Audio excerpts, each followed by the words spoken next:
Halo, assalamualaikum warahmatullahi wabarakatuh. Ketemu lagi dengan saya, Kiri Yahunomo. Tetap lurus, tetap bertakwa, tetap meningkatkan keimanan kita apapun agama kita, ya, supaya kita tidak mudah dibenturkan, tidak mudah diadu domba. Oke guys, begitu ya. Kita mau bahas apa ini ya? Nah, hari ini tanggal 5 bulan 3 2022. Kita bahas tentang apa ya? Ini aja. Politik. Asik kan? Nah, politik. Nah, ibarat permainan sepak bola, Pak Jokowi, presiden kita dalam hal ini pemain ya. Termasuk dengan para pembantunya, para KSP, para kroni-kroninya, itu merupakan pemain, dan lawannya adalah oposisi rakyat atau mereka-mereka yang jelas-jelasan terang-terangan berseberangan dengan pemerintah. Nah, karena apa? Dalam permainan sepak bola memang seperti itu ya, harus ada lawan itu ya.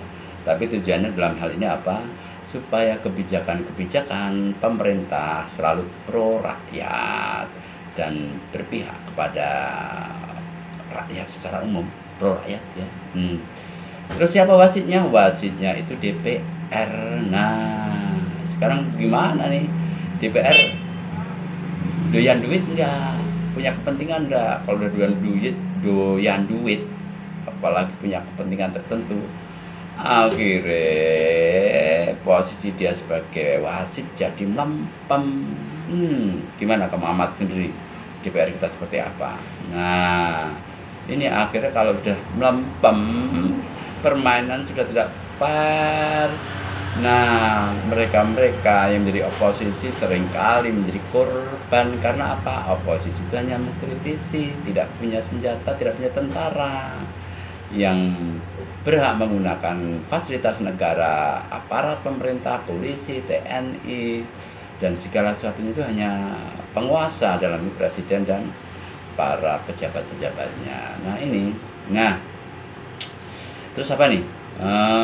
Kita mau lihat dari mana, sisi mana? Permainan ya, permainan. Nah, Pak Jokowi selama ini ya luar biasa sih. Karena saya oposisi, saya rakyat, saya agak sulit untuk menerjemahkan kelebihan-kelebihannya ya. Tapi diantaranya satu, karena saya orang Solo, tapi jam terbang saya kurang karena nggak punya duit untuk kemana-mana ya. Ya hanya lihat di sekitar-sekitar saja. Perbaikan jalan luar biasa bagus di Solo. Apa karena di Solo ya? Kemudian juga pembangunan flyover untuk mengurangi kemacetan. Kemudian juga pembangunan rumah sakit maupun pasar. Ada tuh di tempat kita rumah sakit baru, rumah sakit Soekarno, kemudian pasar Soekarno, apapun namanya, itu benar-benar bermanfaat bagi kepentingan orang banyak. Juga terdapat patung-patung Soekarno yang banyak nih di beberapa tempat, beberapa ruas jalan itu ya. Patung Soekarno maksudnya. Nah, maksudnya apa ini? Nah, kalian sendiri nanti yang bisa menilai gitu ya. Nah, apalagi nih? Maklum tadi pos jadi banyak orang lalu lalang, kadang kita harus menyapa, oke? Terus apalagi kelebihannya? Kelebihannya apa? Setiap program pemerintah punya booster yang terus menggaungkan keberhasilan, menggaungkan apapun program yang baik-baik gitu ya. Cenderung menyerang kepada mereka yang mengkritik, bahkan tidak jarang juga mengancam. Ini keberhasilan tidak ya? Tapi yang jelas ini kuat sekali, sehingga Jokowi menjadi kuat karena ada booster ini ya. Dan biayanya nggak dikit loh ya booster ini, atau yang disebut dengan mereka yang dikatakan dengan booster itu, maksudnya awalnya ya mereka adalah untuk mensukseskan program-program pemerintah yang disebut dengan influencer. Tentu terus apalagi ya? Nah itu tuh kelebihannya. Tapi gimana nih? Kelemahannya bahkan kita katakan kartu merah mungkin banyak, karena saya sebagai posisi banyak lah ya. Nah, satu, omnibus law itu menurut saya sudah kartu kuning, bolehlah kartu merah itu ya. Parah itu ya. Itu tentang banyak orang tapi tetap jalan. Wah, offset nih Pak. Kemudian juga termasuk KPK, pengkerjaan KPK, undang-undang KPK yang dipaksakan walaupun di mana-mana. Itu juga offset Pak. Masa kartu merah 2 kali, kartu kuning. Nah, apalagi nih terus termasuk undang-undang minerba itu juga melanggar karena banyak sekali yang menentang, tapi tetap ini kartu merah Pak. Aduh, udah 3 kali kartu merah. Kok kartu merah, kartu kuning, kartu merah pastinya ya. Wih, aduh parah ini ya. Siapa lagi? Masalah COVID.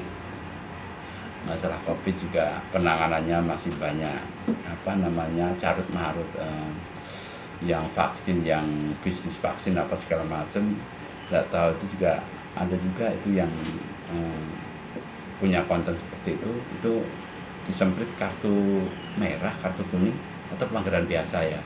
Termasuk juga penanganan hukum Habib Rizik yang katanya sehat, ternyata COVID. Nah ini kartu merah, atau kalau ini kayak kartu merah ya.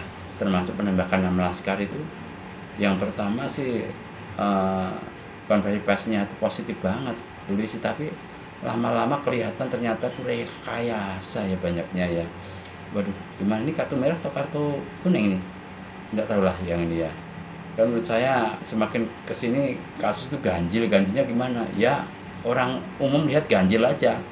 Penembakan 6 laskar itu katanya ada penyerangan, ternyata mobilnya nggak banyak mengalami rusak-rusak.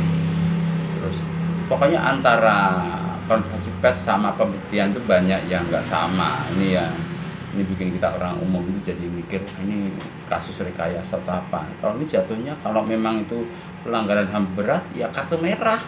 Waduh, udah kartu merah gimana dong? Ya tahu sendiri kan, dalam pertandingan sepak bola udah kartu merah ya suruh keluar. Kenapa? Kalau terusan hancur ini ya, karena arogan banget mungkin ya. Tapi itu menurut saya, karena saya sebagai oposisi ya. Nah, untuk Anda silahkan, boleh nanti Anda yang punya hak untuk memberi kartu merah, kartu kuning. Setidaknya itu dari saya, seorang satpam rakyat biasa, dan dalam hal ini memposisikan ya sebagai oposisi ya. Karena apa? Memang pemerintah kebijakannya harus selalu diawasi, siapapun boleh, termasuk rakyat, termasuk satpam. Walaupun hanya bersuara ya, demi kebaikan negara kita.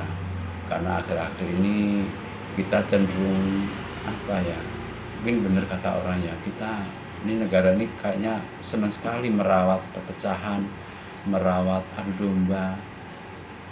Rakyat udah pusing ini ya, gimana ini ya. Mudah-mudahan enggak ya, dan pikiran saya saja ya, pikiran saya. Minta maaf ya semuanya ya.